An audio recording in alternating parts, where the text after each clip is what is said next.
फिर ये जीवात्मा ऊपर जाएगी तो प्रेमी भाई बहनों, उसके बाद ब्रह्मा जी का लोक मिलेगा। ब्रह्मा जी का लोक वो रजोगुणी स्थान है, वहां के मालिक ब्रह्मा जी हैं।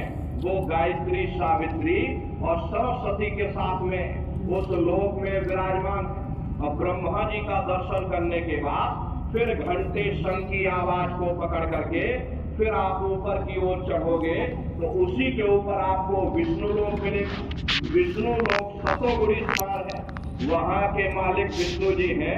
उनका बड़ा मनमोहक स्वरूप है, उनकी 4 भुजाएं हैं और चारों भुजाओं में प्रेमी भाई बहनों अलग अलग शस्त्र विराजमान है।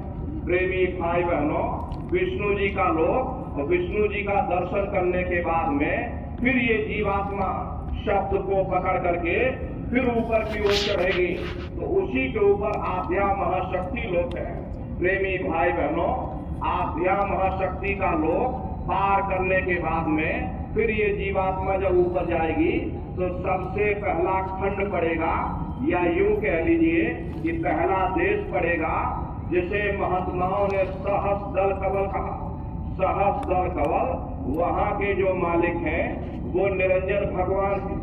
ये ब्रह्मा विष्णु महादेव ये निरंजन भगवान के ही पुत्र हैं और ये आद्या महाशक्ति ये निरंजन भगवान की अर्धांगिनी है। और निरंजन भगवान स्वयं तीनों लोकों के मालिक हैं। इन्हीं को त्रिलोकीनाथ कहा गया। हिंदू इन्हीं को परमात्मा कहते हैं, मुसलमान इन्हीं को खुदा कहते हैं, ईसाई इन्हीं को गॉड कहते हैं। प्रेमी भाई बहनों, ये जल एक ही है। अब जल को आप पानी कह लो, चाहे जल को वाटर कह लो और चाहे जल को नीर कह लो, लेकिन जल तो जल ही रहेगा। हम लोग शब्दों के लफ्जों के झगड़े में उलझे हुए कि भाई वो तुम्हारा खुदा है, वो मेरा परमात्मा, लेकिन वो परमात्मा, वो खुदा, वो ईश्वर, वो गॉड एक ही है और वो है सहस्र दल कवल में विराजमान है। घंटे और शंख की आवाज जो हर इंसान के अंदर गूंज रही, वो आवाज उन्हीं के मुखार बिंद से हो रही। निरंजन भगवान का जो स्वरूप है वो ज्योतिष स्वरूप है। 1000 बाती की अखंड ज्योति वहां पर बराबर जल रही।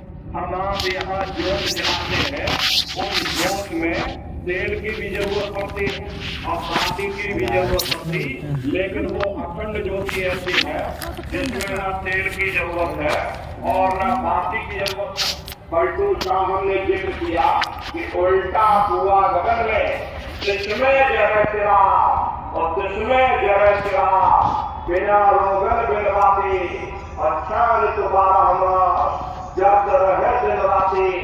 सतगुण मिले जो होए ताज की नजर में आवे, बिन सतगुण नहीं हुए वह को दर्शावे। वो अखंड ज्योति ऐसी है जिससे पूरा ब्रह्मांड प्रकाशवान हुआ। न जाने कितने ऋषि मुनि, न जाने कितने पीर पैगंबर